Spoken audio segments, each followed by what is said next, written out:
सुनो, इंसान आज भी एक बात नहीं समझ पाया। अल्लाह ने दुनिया को यूं ही नहीं बनाया। उसने ये मास्टर प्लान पहले दिन से तय कर दिया था। कुरान, इंजील, तौरात, जबूर और 1,24,000 नबी सिर्फ एक मैसेज लेकर आए। इंसान, तू एक्सीडेंट नहीं है, तेरी लाइफ पर्पस के साथ बनाई गई है। लेकिन इंसान घमंड में, ईगो में अपनी अकल को खुदा बनाकर अल्लाह के प्लान को गलत समझने लगा। अल्लाह कहता है, हमने आसमान और जमीन को खेल तमाशा के लिए नहीं बनाया। मतलब ये दुनिया टाइम पास नहीं, एक डिजाइन्ड सिस्टम है।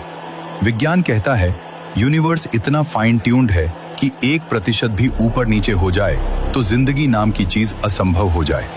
यानी क्रिएटर ने हर चीज को परफेक्ट बैलेंस पर सेट किया। ये प्योर एक्सीडेंट नहीं, प्योर पर्पस है। इंसानों को क्यों पैदा किया गया?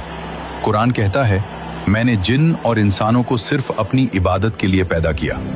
लोग सोचते हैं इबादत मतलब सिर्फ नमाज नहीं। इबादत is equal purposeful life.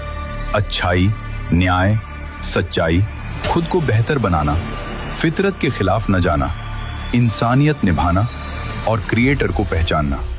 That's it. अल्लाह ने इंसान को फ्री विल दी ताकि वो अपने दिल से गुड चुन सके। इंसानों को धरती पर क्यों भेजा गया?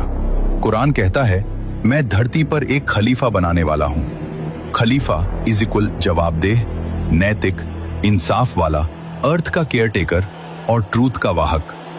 हम यहां पनिशमेंट करके नहीं, पर्पस लेकर भेजे गए हैं। दुनिया एक टेस्ट ग्राउंड है जहां तुम्हारी हर चॉइस, हर स्ट्रगल, हर दर्द तुम्हारे फाइनल स्टेटस को तय करती है।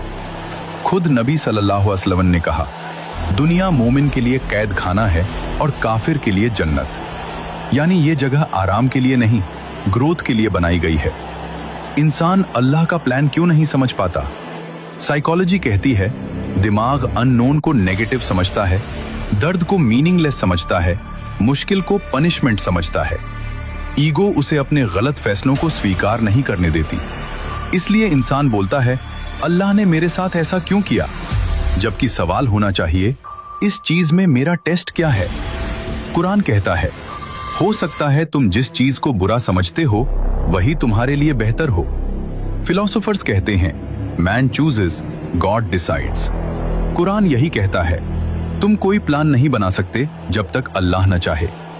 मतलब डिसीजन इज इक्वल तुम्हारा डायरेक्शन इज इक्वल अल्लाह की, रिजल्ट इज इक्वल उसकी हिकमत का हिस्सा। यही मास्टर प्लान है।